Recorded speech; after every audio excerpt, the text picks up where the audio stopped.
Estamos muy emocionados de tener la presentación de la revista Rocambolesca.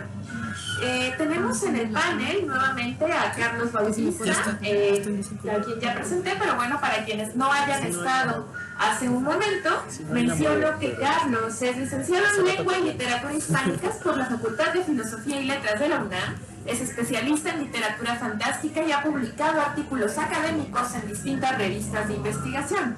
Él divulga las literaturas no miméticas con su proyecto Teorías de lo Fantástico en redes sociales. Está especialmente interesado en minificción y narrativas breves. Un aplauso, por favor, para Carlos.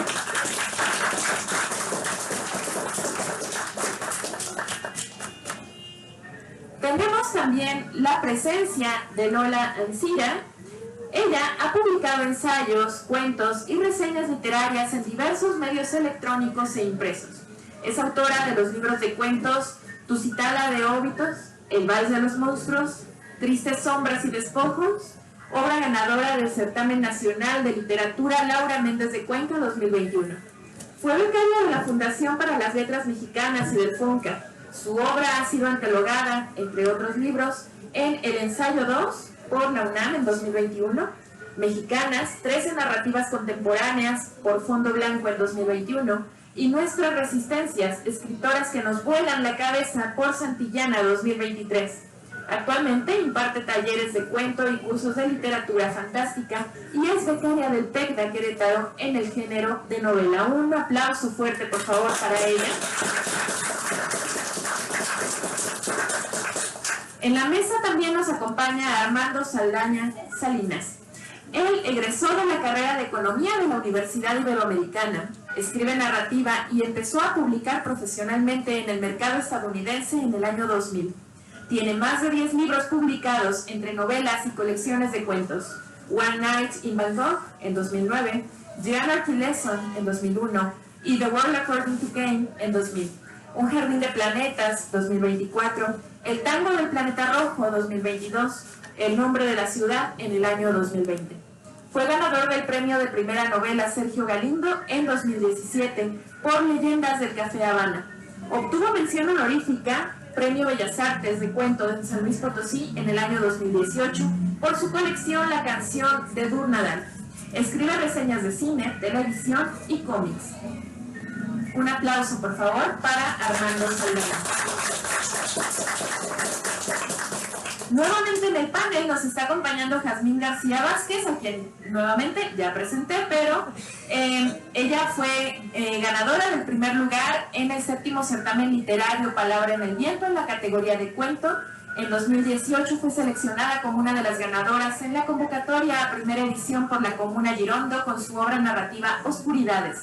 En el año 2020 ganó el primer concurso de minificción convocado por el Encuentro Nacional de Estudiantes de Lengua y Literatura Hispánicas y desde 2020 a 2023 formó parte del comité organizador de la Feria Nacional del Libro de Escritoras Mexicanas.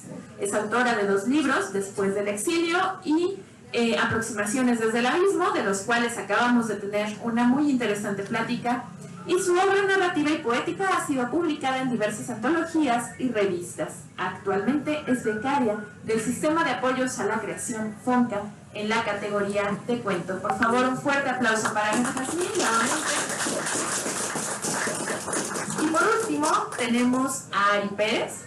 Él estudió la licenciatura en Lengua y Literatura.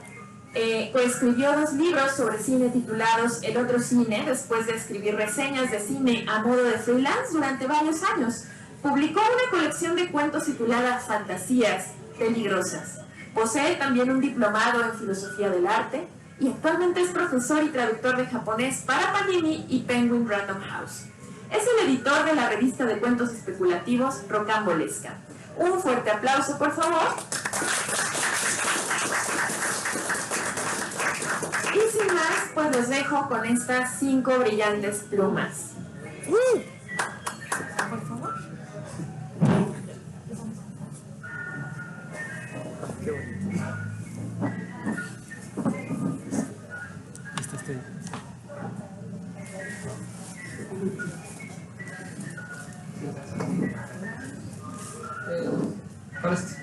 Pues aquí estamos de nuevo. y ahora con grandes escritores y escritoras que yo soy fan. Y bueno, antes de pasar a eso, como saben, es la presentación de Rocambolesca, una revista muy interesante, muy también necesaria para estas literaturas mexicanas de realidad y no miméticas, fantásticas, de ciencia ficción. Y pues yo creo que la pregunta obligada va para Ari primero. ¿Cómo nace Rocambolesca? ¿Con qué propósito? Y para no dar otro viaje con el micrófono, ¿cómo haces una selección de estos escritores y escritoras? Ya se escucha. Bueno, hola. Gracias por venir y gracias por la invitación a Damián Neri, al grupo de coleccionadores de textos especulativos. El proyecto nace por una necesidad, como dice Carlos, de encontrar cuentos específicamente especulativos, porque sí hay digitales, de revistas digitales, pero así impresas es lo que yo quería, que las personas se quedaran con un objeto, con una colección de cuentos o antología, porque pues no hay alguna que puedas encontrar fácilmente. Hay antologías de editoriales de cuento especulativo, pero revistas periódicas como tal, que yo sepa, físicas, impresas, no conocía. Entonces surgió de esa necesidad de encontrar y de querer leer a autores como los que tengo aquí a un lado, darles como un espacio solo para ellos, para el género especulativo, que puede ser ciencia ficción, fantasía, terror, hasta realismo mágico si quieren. Y en cuanto a la selección de autores, pues sí tuve que investigar un poco de primero quién hacía cuentos y después quién escribía en estos géneros. Entonces estuve como conociendo a los autores a través de sus libros, informándome de sus contactos, cómo contactar con ellos, y por suerte la mayoría de los que he invitado pues han aceptado. Digo, tal vez tenga algo que ver con que no es gratis, sus textos no los envían gratis, entonces supongo que eso tiene que ver. Y sí, la selección de autores pues fueron de personas que me gustan cómo escribían. Y pues en cuanto a el formato, pues quería que sea como visualmente como un libro, no como una revista muy grande, porque si la hacía más grande iba a quedar muy delgadita, y quería que fuera como compacta, como la hacían las revistas americanas como Asimov o Analog o la Fantasy and Science Fiction Magazine, que es un formato pequeño, compacto, sin muchas ilustraciones, por suerte sin publicidad, o sea que solo tengan los textos y, ¿no? Bueno, gracias a los autores que aceptaron, a Lola, que me recomendó muchas escritoras, y sí, su confianza pues yo vivo en Cancún, pero vivía aquí antes, entonces la confianza de confiar sus cuentos a alguien que vive muy lejos, que no nos conocemos en persona,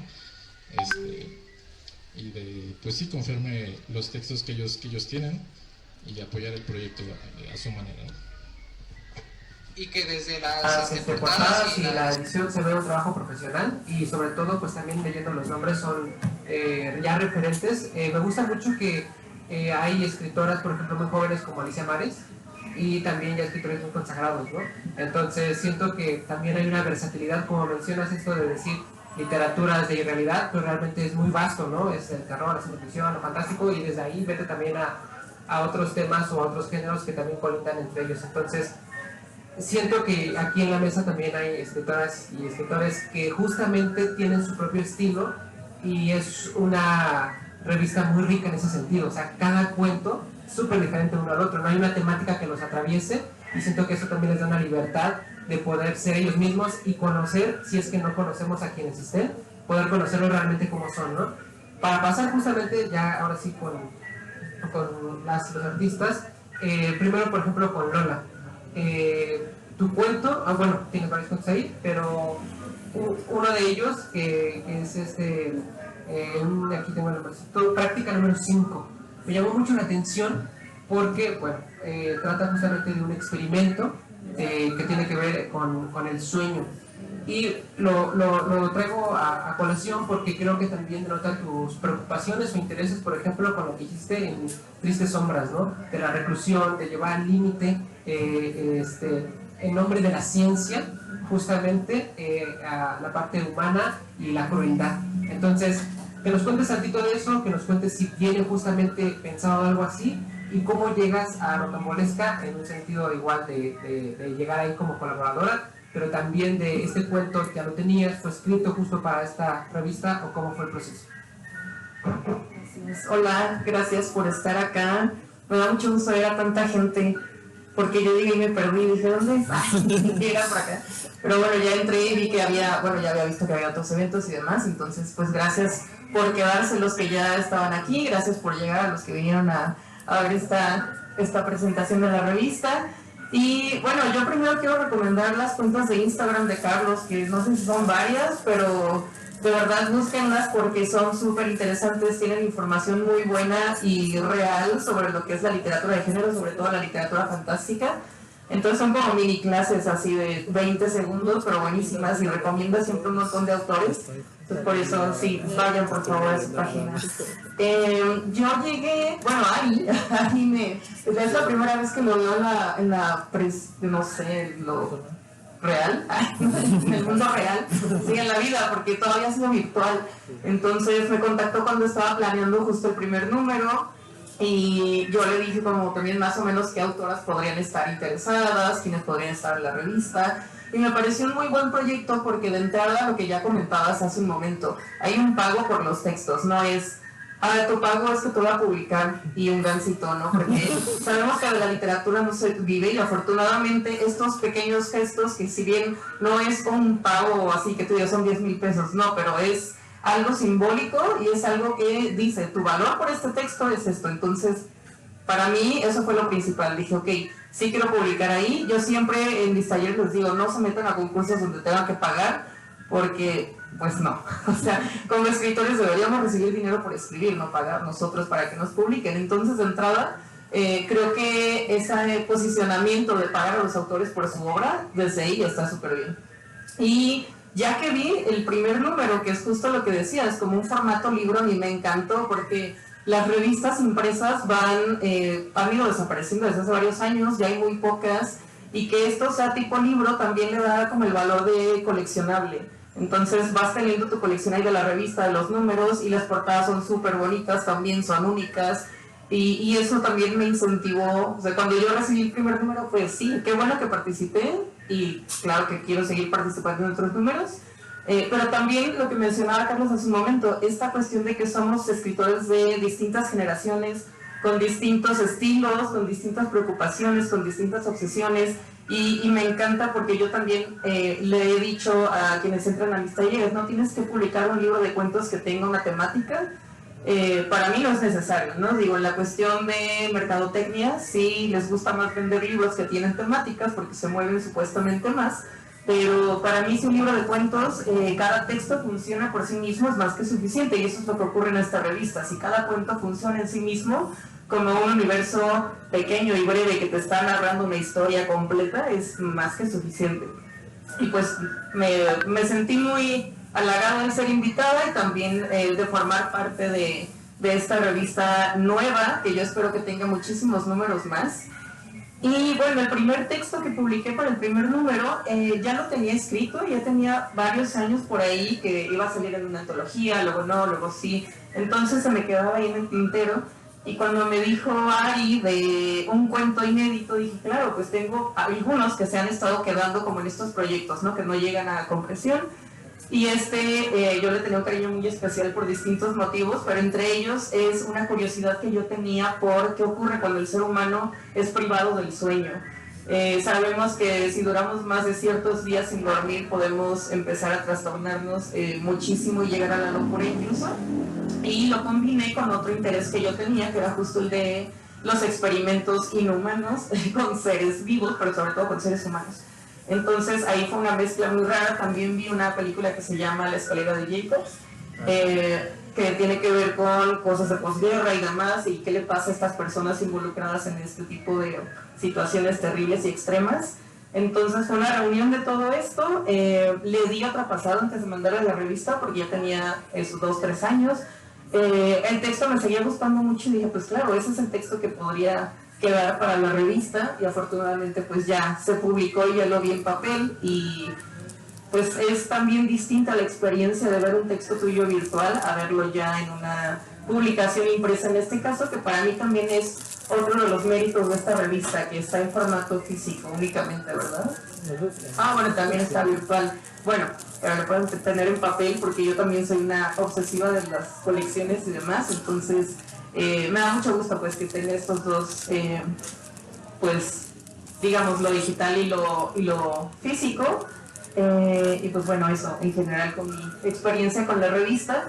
Y de nuevo nada más como hacer hincapié en la cuestión de que las revistas han ido desapareciendo, pero Rocambolesca me parece también muy especial porque justo se enfoca en el cuento, y yo creo que uno de los datos que tenemos como más en la mente históricamente de la revista es el cuento, precisamente del Mundo Valadez, que fue una gran colección que duró décadas. Entonces pues yo espero que Rocambolesca también sea como una segunda parte de esta revista y que siga la tradición del género del cuento. Sí, y con esto, fíjate, de los cuentos, me parece a lo mejor también habrá cuentos que escriban que como no van en una antología, pues nunca van a ver la luz, y la revista da la oportunidad que esos cuentos puedan salir y que uno les pueda leer y decir, no, por Dios, sí, justamente, ahorita con... yo había leído pues toda tu obra prácticamente, entonces fue para mí muy fácil reconocer justamente cómo escribes, los temas, y sinceramente he descubierto autores y autoras. Uno de ellos es justamente Armando, y me sorprendiste demasiado, y ya soy fan de después de esos dos cuentos. Ya hasta compré su último libro que salió con La tinta del silencio, entonces justamente se reconoce ya un estilo, digo, ya va a varios cuentos justamente que leo, pero me pareció fascinante y muy complejo la forma en que atraviesas los géneros de manera tan sencilla, desde el lenguaje, como puede ser la fantasía y la ciencia ficción, con una narración casi épica, antigua, pero hablando del futuro. Yo dije, wow, ¿qué es esto? Entonces mis preguntas van a ser muy de fan. ¿Cómo logras hacer eso? O sea, también veo que tienes como mucho bagaje cultural de muchas culturas antiguas, y que eso... Suele ser viejo. Ahora entiendo. No, y justamente eso es interesante porque llevas también pues décadas prácticamente escribiendo y publicando. Entonces también cómo llegar a un nuevo proyecto como Rocambolesca con la trayectoria que ya tienes. Bueno, rapidísimo, antes que nada gracias a Damián, a Mical, al grupo de coleccionador por esta invitación. Sí, en efecto, bueno, es que a mí mucha gente me conoció originalmente por autor de ciencia ficción, por lector de ciencia ficción. Yo tenía un blog hace 15 años, cuando había blogs todavía, que me dedicaba a hacer reseñas entre diario y casi cada semana de libros de ciencia ficción que salían en el mercado anglosajón. Entonces, por eso mucha gente me llegó a conocer, lo cual es ligeramente irónico, porque yo empecé a publicar aquí en México libros que en realidad no son de ciencia ficción. Siempre tengo que explicarles que no es ciencia ficción, no quiero venderles gato por liebre, pero es que para mí suena casi, no sé si inocente, o sea, sí leo ciencia ficción, pero creo que leo de todo, en realidad. O sea, yo leo novela histórica, leo novela de fantasía, novela de terror, novela negra, leo biografías, leo lo que sea, la verdad.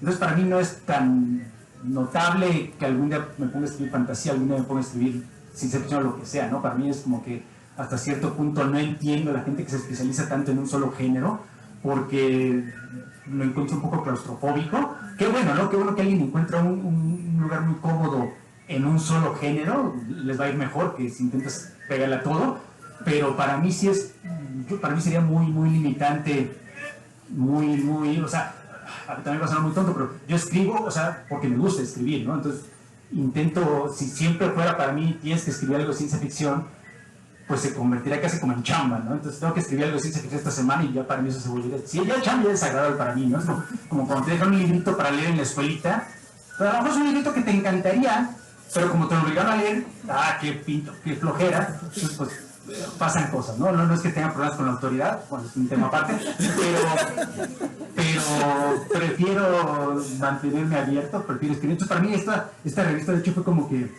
una bendición, aunque se escucha religioso eso, porque para mí yo necesito más mercado para distinto. Por ejemplo, este libro que tienes ahí, pues no es ni ciencia ficción, no es ni fantasía, se podría habría que etiquetarla de alguna manera horror, fantasía histórica, son cuentos que ocurren desde el virreinato en la Ciudad de México hasta el presente, o sea, los exorcismos de Sor Juana en el convento San Jerónimo, el monstruo de Frankenstein en los albores de la Revolución Mexicana. Entonces, digamos, eso no es ciencia ficción, verdaderamente, ¿no? Entonces, para mí es como que entre que encontré la revista este año y encontré la editorial de Tinta del Silencio, pues para mí fue me liberé tremendamente porque puedo sacar un montón de cuentos que normalmente no habría sacado. Como me están mencionando aquí varias personas, pues en efecto creo que es, a ver, yo como de nuevo, no por de necio, pero como soy más viejito, a mí creo que es el que más me ha tocado escuchar esa perorata de que, no, el cuento corto ya está en sus últimas, o el cuento corto se está muriendo. No, o sea, a mí me parece, sí, por supuesto, necesitamos más mercados, sobre todo físicos, en papel. Yo también soy de esos que prefiero el fetiche de tener el papel entre los dedos, que pague, por supuesto, nos reímos, pero me parece que es importante que sea un mercado profesional. El otro día yo estaba con un amigo que tenía un fanzine y me dice, inmediatamente le pido a un ilustrador una ilustración para mi revista y lo primero que me pregunta, no quiere detalles ni dimensiones, ¿cuánto me vas a pagar? ¿Qué no ocurre con los escritores? Por alguna razón tenemos esta mala costumbre, estamos mal acostumbrados a que ni siquiera se nos ocurre que nos va a pagar. O sea, nos vas a publicar, ya con eso. No, como dice Lola, no, por supuesto que no. O sea, cuesta casi tanto escribir un cuento como hacer el inventado dibujito, ¿no? Entonces, creo que si los ilustradores tienen esta mentalidad, nosotros también deberíamos tenerla. Claro, ya si te dice el editor, no, es un fanzine, no se te va a pagar nada. Bueno, es distinto. Pero ya hiciste la pregunta, ¿me entiendes? Ya como que, ok, ya podemos pasar a otro tema, ya si la pruebas o no, ya es cosa tuya, ¿no? Pero, de nuevo, yo aplaudo que exista esta revista. Para acabar mi punto rapidísimo, o sea, creo que el cuento está en muy buen estado, en buen estado de salud, no se está muriendo. Yo lo mencioné en mis redes sociales, ya para acabar rapidísimo. En el primer número, el cuento que más me gustó fue el de Alicia Mares. Es una pequeña epopeya de ciencia ficción en 10, 12 páginas, pero si ven la foto, puta madre, creo que tiene 12 años. O sea, bueno, no sé, ¿no? Pero se ve muy chavita. O sea, el cuento de Jazmín, el número 12, el de las brujas que tienen los hijos falsos, me encantó, la verdad. El de Lola, los dos de Lola, el primero que están mencionando, el experimento de los sueños, entre Balardián y Clive Barker, o sea, me gustó mucho. El último, el de este detalle, estudio botánico de las plantitas que van encontrando los protagonistas. Entonces, bueno, para hacerlo rápida, el de Roberto Abad, por cierto, que también creo que no vino hoy, pero también es muy chavo, me gustó mucho. Entonces, bueno, ya, pero me parece que el cuento en México está en buenas manos, esta nueva generación. Veo aquí a Damián Eri, a Mical, creo que a ambos le está yendo muy bien en este momento, entonces creo que el cuento está muy saludable, qué bueno, creo que la revista es un síntoma de esto. De nuevo, ojalá hubiera más revistas en físico. Las de digital también ayudan, por supuesto, pero por supuesto es mejor. Yo también soy con el fetiche del coleccionismo, entonces me gustaría que hubiera más en papel, en físico. Entonces, pues bueno, creo que es un primer paso, ¿no? Entonces, y más que nada que es el tercer número, ¿no? Vaya, ¿cuántos de nosotros no tenemos algún conocido, algún amigo que empezó alguna revista en algún momento con mucha ilusión, con toda la esperanza del mundo, y no hay más que un número, usualmente por dinero, ¿no? Por desgracia, o si te va bien 2 números, pero hasta ahí, la gran mayoría mueren al primero, al segundo número, por desgracia. Aquí llegamos en el tercer número, les puedo adelantar que ya viene el cuarto número, ya hay varios cuentos. Entonces, bueno, me da gusto que va avanzando esta revista, entonces qué bueno que se pudo hacer este evento, y gracias por la oportunidad.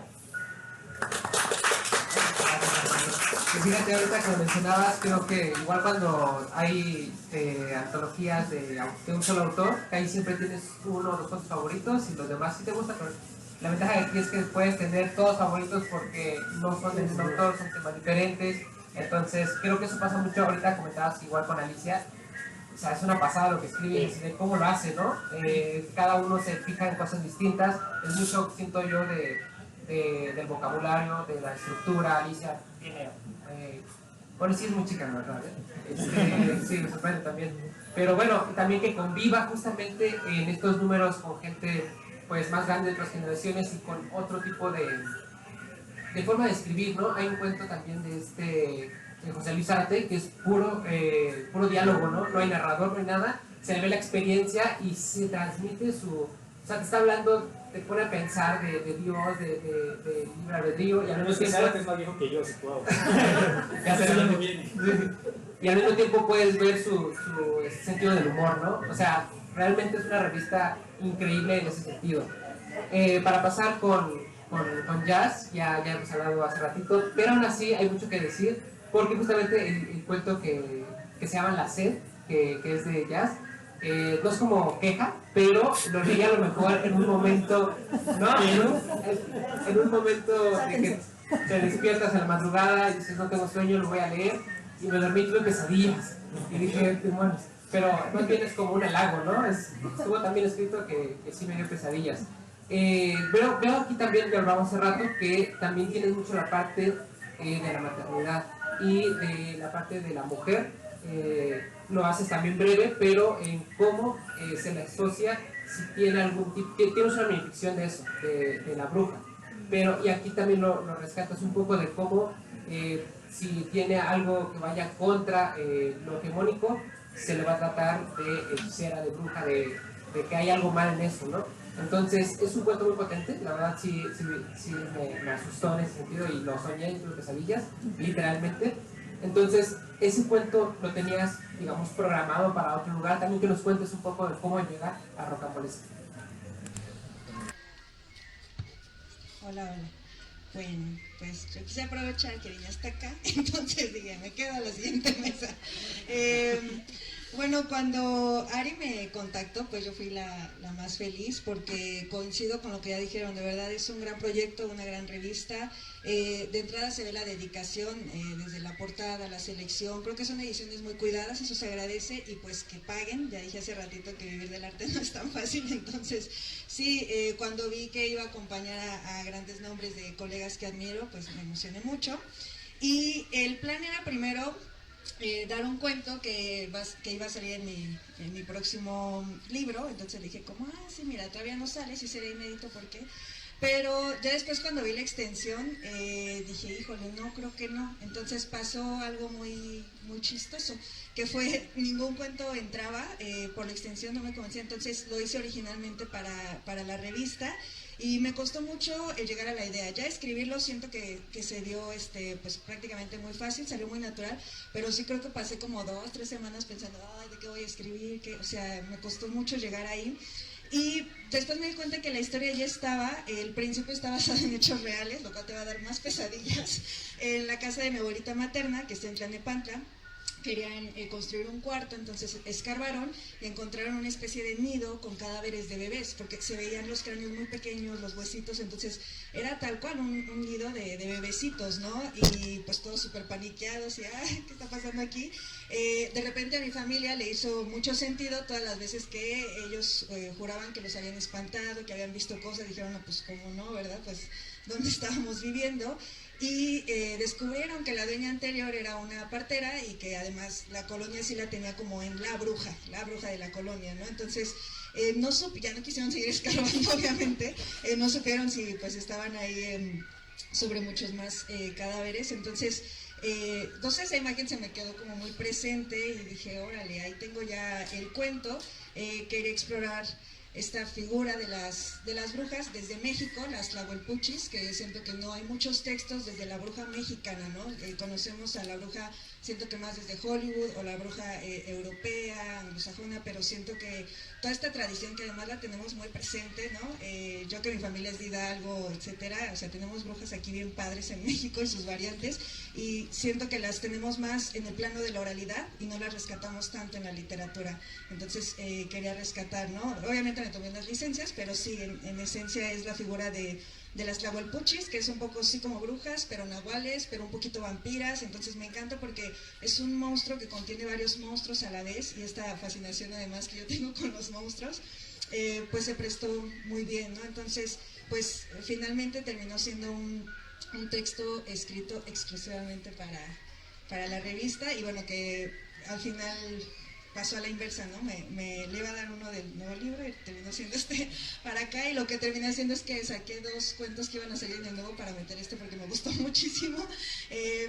y pues es un poco como de dónde nació el origen. Básicamente es esta historia familiar terrible que pues no sé, mi mamá todavía sigue traumada con esa casa, dice que sí vieron así cosas feísimas y ya no quisieron investigar más sobre la señora, pero también yo me quedé pensando en qué habrá pasado con ella, ¿no? O sea, no sé, terminó bien, terminó mal, no lo sé. Y bueno, igual plasmo un poco de mis obsesiones en este cuento, como dices, lo de ser mujer, la maternidad, claro, sin, aquí sí, pues, no sé, sin, ¿cómo lo diré? Pues sí, digo que explorar la maternidad, pero desde muchas más posibilidades, ¿no? Que de por sí, yo sé que es muy bonito dar vida, y pues sí, obviamente, pero también tiene su lado súper terrorífico y siniestro. Entonces quería explorar también esta parte de aquellos que no alcanzan a existir del todo, por algún signo que los persigue, que la sociedad, los estándares de belleza, etcétera, decidimos que son los apestados, ¿no? Entonces quería rescatar también a todas estas soledades que en conjunto pueden formar una comunidad, ¿no? Entonces eso es un poco sobre la historia de la SED, y pues les recomiendo que lean los 3 números. Le agradezco muchísimo a Ari, que igual por fin lo conozco en persona, por esta iniciativa, y pues ojalá vengan muchos más números de Rocambolesca. Gracias.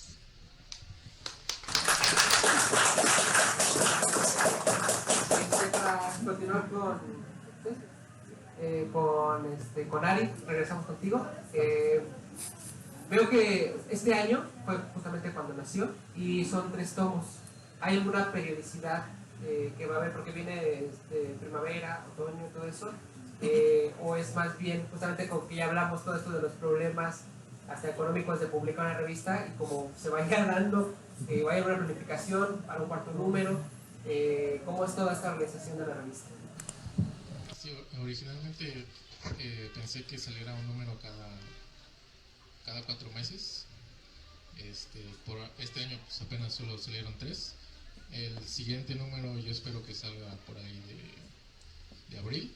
Ya no serían 4 como tal, serían 3 este año, pero sí una periodicidad constante, pues para que también las personas que lo leen esperen cierto tiempo cuentos nuevos. Y en cuanto a qué tan seguro es el futuro de la revista, pues yo siempre, antes de invitar a los autores, yo tengo un presupuesto ya como apartado, entonces pase lo que pase, los cuentos van a estar pagados, la revista va a salir. Entonces sí es como calcular el presupuesto de cada número, pero por suerte trabajo de traductor no me va tan mal, entonces me deja apartar para este proyecto que es personal, pero a la vez con pues con una meta, pues para todos los demás, ¿no? O sea, en beneficio de todos los demás, no solo para mí, sino para las personas que quieren leer cuentos, y las editoriales que quieren leer están escondidas en librerías muy pequeñas o muy lejanas. Entonces la disponibilidad también es importante, que esté en Amazon. Entonces Amazon envía hasta tu ranchito de vivías donde vivan, entonces te va a llegar la revista. También está el formato en Kindle, que la puedes descargar, pues, la compras y te llega en segundos, entonces también está esa posibilidad. Y pues sí, quería mantener al menos una periodicidad de 4 meses por lo menos, porque además de que después de que me envían sus cuentos, pues yo le hago como una corrección de estilo, una edición pequeña, ya que les mando mis sugerencias, ellos me dicen, si tienen razón o no, quiero dejarlo así. Yo les digo, ok. En ese sentido no tengo problema con los autores, porque pues, sé que su texto es su bebé y no quieren cambiarlo mucho. Entonces, porque yo también pues, escribí, ¿no? Pero los entiendo. Y sí, en cuanto a la longitud de los textos también era importante para mí, porque los cuentos cortos o minificciones, tendría que haberle pagado como a ¿cuántos? 30 autores para llenar todas las páginas. Entonces dije, sí, al menos que sean de 10 cuartillas mínimo, ya, desde ahí el máximo depende de ustedes, ¿no? Entonces sí, también gracias a los autores que me hicieron caso en ese sentido. Sí, y entiendo que estos 3 primeros números fueron por invitación a los autores y autoras. ¿Se piensa abrir una convocatoria o seguirá esta dinámica de invitación? Digo, la convocatoria obviamente lleva muchísimo más trabajo, lectura, selección. Sí, al principio pensé hacerlo en convocatoria, pero sí van a ser tal vez iban a ser muchos textos y me iba a tardar mucho en leer todos y decidirme. Sí tengo pensado en abrir una convocatoria, pero como para 1 o 2 espacios para la revista, que los demás sigan siendo a través de invitación. Entonces sí tengo pensado abrir 1 o 2 espacios por cada número en los siguientes números. Por si alguien se anima a querer aparecer en las portadas, que haya esa parte de la convocatoria.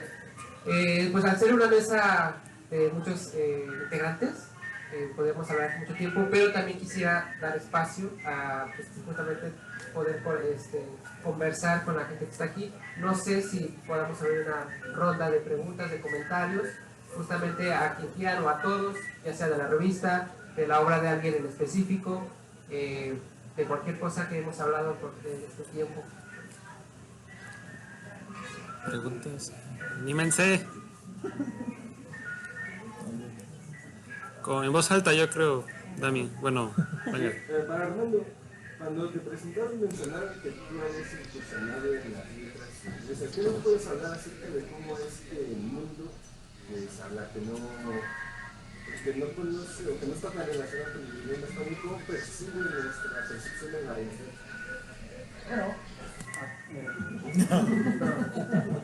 Bueno, te puedo decir que yo cuando empecé era ligeramente distinto el mercado. Cuando empecé, estaba empezando el internet.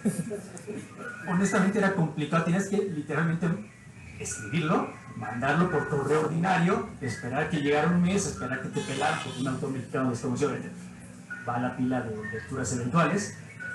Eventualmente te rechazan, eso tarda 2 o 3 meses, si te va bien, o vente otro mes. O sea, me tardaba a mí casi 8 meses, casi un año, enterarme que me habían rechazado un cuento. Y como era la primera vez que yo lo hacía, pues no quería romper la regla, no lo mandes a distintos lugares. Entonces pues era para mí algo muy frustrante, tenía que esperarme un año para mover un cuento. Entonces, lo más seguro es que me lo iban a rechazar. Fuera bueno, fuera malo, quiero pensar que no eran tan malos, pero más que nada, como eres, o sea, mexicano y desconocido, había cierto prejuicio, entonces que por suerte ahora ya no existe. Ahora hasta cierto punto, me parece que no es que estemos de moda, pero hay una apertura mucho mayor a autores latinoamericanos, autores que no sean anglosajones, en el mercado anglosajón. Es más, si te dices que está en español porque no sé hablar inglés, mejor para ellos que lo traduce alguien, es como que les atrae de alguna manera, ¿no? El cuento del salvaje que no sabe hablar nuestro idioma, eso como que es más atractivo para ellos de alguna manera, se escucha mal, por supuesto.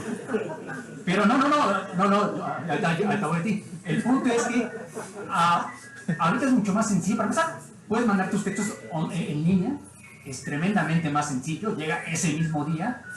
El proceso de espera es el mismo, por supuesto, ¿no? Pero el rechazo, créeme que no te tarda un año. Y además ya con cierto calle, mándala a 3 o 4 revistas, mándala a Frankfurt, mándala a Strange Horizons, a Asimov si te atreves. No pasa nada, ¿no? Si te rechazan los 3, yo tenía un amigo que me decía, ¿qué pasa si me aceptan los 3? No seas estúpido, no va a pasar eso. O sea, no te preocupes, si te pasa eso, bueno, ya cruzarás ese puente, pero no va a pasar. Entonces, de nuevo, creo que ahorita es mucho más sencillo, es una tremenda, no solo como que tienen la vista más puesta al sur de la frontera, a pesar de lo que diga el presidente Trump, creo que ahorita es mucho, no es que sea más fácil, pero es menos difícil para un autor latinoamericano o mexicano publicar su texto allá.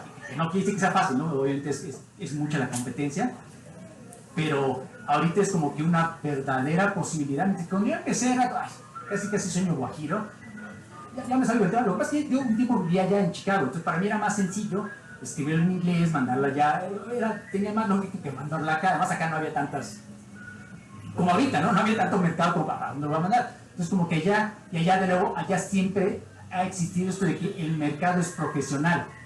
Puede ser semiprofesional la revista y te pagan un poquito menos, pero te pagan.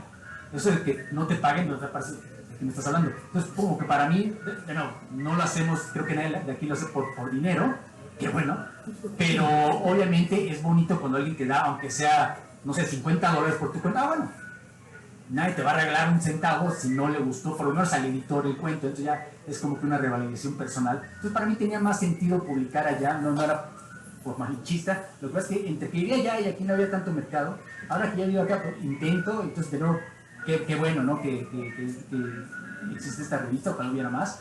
Pero de nuevo, si estás pensando en algún día intentar tu suerte en el mercado anglosajón. Hace poco vi que Damián publicó una lista de qué revistas pagan y qué tanto pagan y qué más o menos qué es lo que busca cada una. Creo que es una herramienta muy útil. Entonces, no, yo hace 20 años habría matado, ¿no?, por estas oportunidades que ustedes tienen ahora. Entonces, en vez de quejarse, buenas gracias.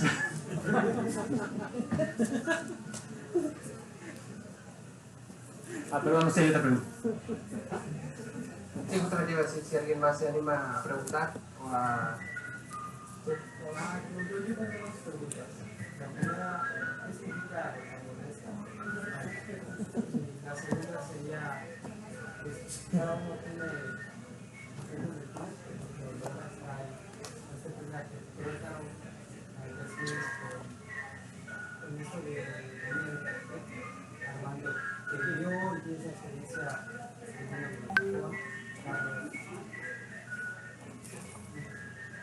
vive en el centro y que al final de cuentas con su trayectoria académica no está dentro del centro solamente de la ciudad, sino en otras partes. Y hay niveles de Cancún, como si esta competencia de descentralizar la cultura y traer a muchas personas, porque aquí hay muchos otros de retos, colectivos. Igual dicen, otras ciudades, vamos a hablar de aquello, pero que al final no salen de la ciudad, porque siguen siendo, tú vente, nosotros no vamos a mover, o solamente vamos a invitar a gente de aquí, con practicidad.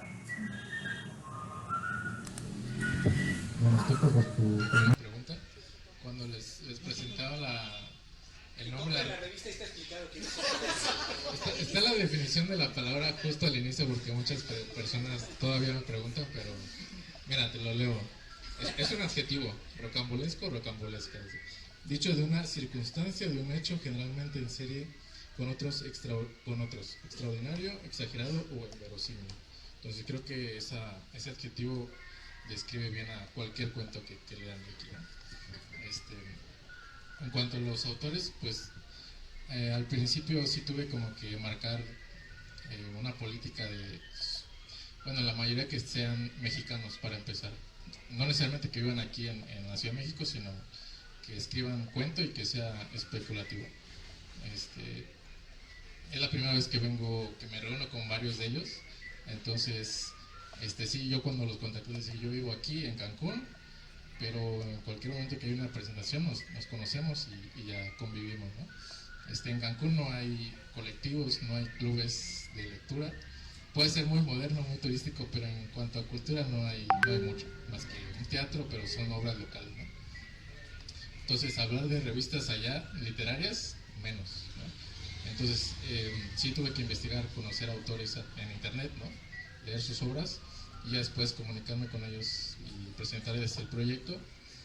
En cuanto a los lugares donde viven, pues no tengo problema, yo vivo bien lejos, ¿no? Entonces, pueden vivir en otro país, pero siendo mexicanos, escriban cuento especulativo, por mi bien. Tal vez en un futuro invitar a autores extranjeros, pero que escriban en español. Entonces, ese puede ser una opción después.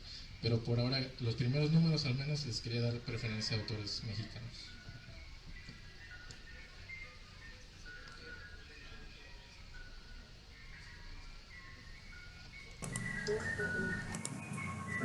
Yo soy de Querétaro, pero llevo como 15 años viviendo acá, y justo por eso, porque cuando salí de la Facultad de Letras Modernas en Español dije, ¿en Querétaro qué? No, Guadalajara qué, que es otro lugar donde viví también un montón de tiempo. Entonces me vine por acá. Últimamente sí se ha ido como descentralizando, pero yo siento que todo sigue estando acá. O sea, lo más importante, las editoriales, los periódicos, los centros culturales, las ferias. Entonces, pues nada, yo estoy aquí porque pues, el mercado así lo mandaba y lo sigue mandando. A Querétaro voy de vez en cuando a ferias, a eventos, a presentaciones, a charlas, pero yo siento que gran parte, pues un gran porcentaje sigue estando aquí. No, estoy completamente de acuerdo, ¿no? O sea, es que hasta cierto punto, no van a acusar de chilango, pero hasta cierto punto sigue siendo la capital, por desgracia, y lo demás es provincia, ¿no? Desgraciadamente existe este prejuicio, este estigma social.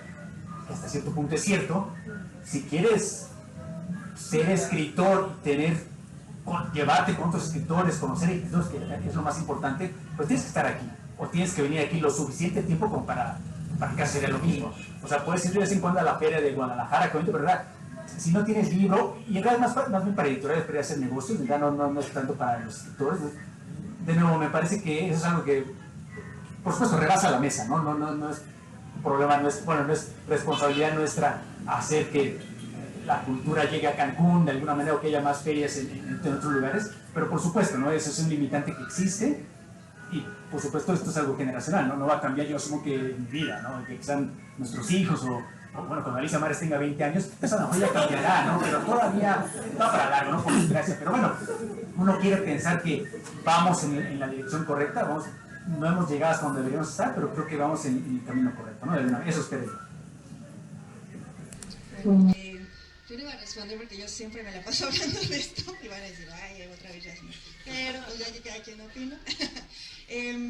Sí, yo siempre me quejo de eso, de que todo está centralizado y creo que sí es urgente descentralizar la cultura, no solo desde movernos físicamente, sino desde nuestros discursos, ¿no? Que no todo lo que leamos ocurra en las mismas colonias o ciudades de Ciudad de México, que también sepamos cómo se llaman las calles de otros estados, ¿no? Ya sea Cancún, Querétaro, Ecatepec, etcétera. Y bueno, yo sé que suena muy optimista, pero a mí sí me gustaría pensar, es un hecho, que centro y periferia no son categorías fijas, eso es una verdad absoluta, siempre están cambiando, dependiendo de perspectivas, dependiendo de ciertos factores. Por ejemplo, recientemente descubrí que la Ciudad de México era la capital del Estado de México, ¿no? Entonces, el Estado de México era grandísimo, abarcaba Estado de México, lo que es Hidalgo, Morelos, o sea, era un monstruo y era como la cuna de todo, del progreso, se concentraba ahí todo, fue un poquito como, ay, tiene demasiado poder, hay que descuartizarlo, y entonces lo hicieron cachitos y decidieron que le iban a quitar su capital, que es esto donde estamos, Ciudad de México, y entonces nosotros, el Estado, ahora somos la periferia, pasamos de ser el centro a la orilla, y además somos los apestados de la orilla, los que nos movemos para trabajar, como el engrane que lo hace funcionar, pero los que solo regresan a sus colonias, dormitorios a dormir, y no sé, o sea, no siempre fue así, por eso insisto, no son categorías fijas. Si alguna vez estuvimos nosotros, Ecatepec, Estado de México, en el centro, si alguna vez fuimos el centro, me gustaría pensar que podemos volver a estarlo, no que ahora todo pase allá, sino justo que a lo mejor ya sean más delgadas o se diluyan más estas líneas, ¿no? Que ahora se lleven más eventos allá o a Cancún o donde sea, y que entonces centro y periferia no estén tan marcados de forma abismal, o que justo estas categorías de centro y periferia no les signifiquen tantas ventajas a uno y tantas desventajas a otros, ¿no? Creo que eso sí se puede, bueno, a lo mejor no lograr, yo ya estoy así como que yéndome bien lejos, pero mínimo podemos empezar como a cambiar un poquito, insisto, desde nuestros discursos y también desde la acción, ¿no? A mí me gustaría que estos eventos, por ejemplo, también se llevaran a Periferia Librería, que me parece una iniciativa extraordinaria, y yo amo a Jimena y Jonathan porque son un pulmón allá en Ecatepec, y lamentablemente casi nadie va allá, ¿no? Casi nadie conoce ese espacio, entonces, no sé, a lo mejor sí hay, en los demás estados sí hay iniciativas, colectivos, librerías, pero justo nos quedamos como tan casados con la idea de que todo ocurre aquí, que ya ni siquiera nos asomamos a lo que tenemos allá, ¿no? Entonces siempre nos trasladamos acá y de repente no llevamos estos eventos a nuestros ranchitos, y pues ya, primero me quería quejar otra vez. Gracias.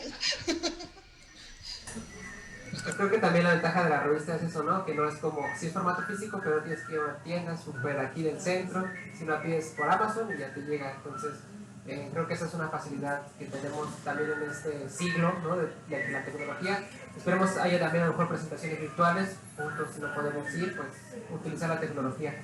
Tenemos creo que todo el tiempo para una. Sí, bueno, me parece muy interesante tu proyecto ahí. Creo que rescato yo también la idea de que existan esas revistas impresas, porque creo que le dan vida a la literatura más allá de lo virtual. Y digo virtual porque en general un texto que no está virtual.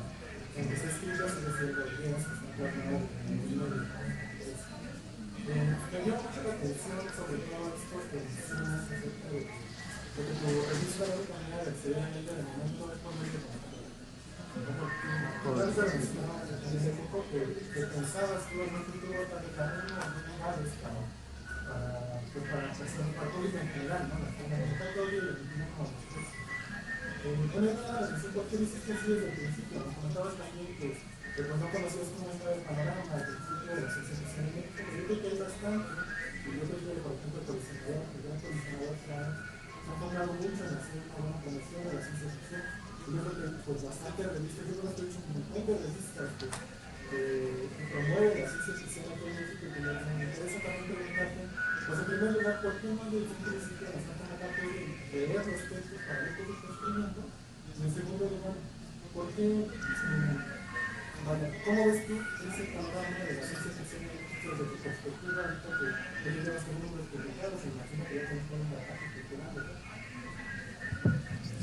Bueno, sobre la primera pregunta, sí dudé en hacerlo en convocatoria, todos los cuentos por convocatoria. Por ejemplo, lo del grupo del colisionador no lo conocía a inicios de año, ¿no? Entonces no conocía a muchos escritores que venían a talleres o que promocionaban sus libros, sus cuentos en Facebook o en internet, donde sea. Entonces mis contactos eran pocos aquí, las personas que viven aquí, que escriben cuentos. Entonces eran pocos mis contactos, por eso le agradezco a Lola que haya abierto mi panorama en cuanto a escritores. Y sí, precisamente porque no conocía a muchos, y ya después de sus recomendaciones los leí, me dieron confianza para invitarlos a varias personas, ¿no? Si lo hacía por convocatoria, siento que iba a tardar más en sacar el primer número, porque tenía que estar leyendo, tal vez si 50 personas enviaban algún cuento, tenía que estar leyendo 50. Entonces la revista tal vez sí iba a salir, pero iba a tardar mucho, ¿no? Bueno, eso fue una razón. Y tal vez si salía con autores que yo no conocía, tal vez otras personas tampoco, iba a ser más difícil presentar la revista a nuevas personas, ¿no? Como que sí, mira, el cuento está muy bueno, pero esta persona tal vez no la conozcas, o yo no la conocía, ¿no? Entonces sería muy raro, ¿no? Por eso igual me quise esperar a que salieran 3 números, como para ya tener algo sustancial que presentarles a ustedes, porque como dice Armando, tal vez muchas revistas no sobreviven al primer número, entonces tampoco quería apresurarme y esperar a tener al menos 3. En cuanto a la ciencia ficción, pues si te refieres a los de la revista, creo que han sido pocos. Yo a los autores les digo, tienes carta blanca en cuanto a géneros, puede ser ciencia ficción, fantasía, terror, incluso gore puede ser. Por pura casualidad la mayoría han sido como de terror, pero yo animo a los autores a que pues, intenten varios géneros. Pues con el que mencionaba Armando, de Alicia Mares, que es ciencia ficción, igual me sorprendió la voz de la narradora, pero pues a la vez es la pluma de Alicia. Me sorprendió ese cuento de ciencia ficción. Los de Armando, la mayoría, a diferencia del primer número, los demás han sido ciencia ficción. Entonces, si solo tengo en cuenta los 3 números, siento que la ciencia ficción pues va bien. O sea, como decía Carlos, el bagaje cultural que tiene Armando se nota en las referencias de los nombres de los lugares de sus cuentos, los nombres de sus personajes. O sea, si necesitas muchas lecturas de historia, de literatura en general, para captar esas referencias que Armando mete en sus cuentos, pues siempre que leo sus cuentos siempre estoy como con mi libreta, ¿no? Ahora qué va a mencionar, a qué va a hacer referencia, ¿no? De que, a veces sí los capto, pero a veces no. Entonces eso es muy interesante. Y sí espero que haya más cuentos de ciencia ficción. Digamos el de Lola, pues el primero, el del experimento, podría considerarse ciencia ficción, aunque al final del cuento pues, ya le metí algo, pues, no sé, sobrenatural, ¿no? Pero sí espero que haya más de ciencia ficción. Yo lo veo bien, como dices, el panorama del género. Y además que muchos autores ya también con la libertad de no centrarse, como dice Armando, en un solo género, ¿no? Que no escriben ciencia ficción como ya, ¿no? O como no igual. No creo que estén pensando en qué género estoy escribiendo, sino más bien justo cuando terminan, ya, se dan cuenta, ay, ya, es ciencia ficción, ¿no? O una combinación de muchos. Pues creo que el tiempo ya se nos agotó, entonces no sé si una pregunta rápida, comentario, o damos por terminado. Las revistas de los 3 números van a estar en la mesa donde están todos los libros de los que han presentado de la mesa. Yo sugiero que sí los adquieran, porque pues ya los tienen aquí en físico, se los pueden llevar, pero si no, de todas maneras en Amazon pueden encontrarla así, la buscan como rocambolesca y la piden y pues les llega a su casa. Entonces, pues no hay pretexto. Pues muchas gracias por estar aquí y pues agradecemos también a los escritores y las escritoras, Ari, Lola, Armando y Gas. Sí, gracias.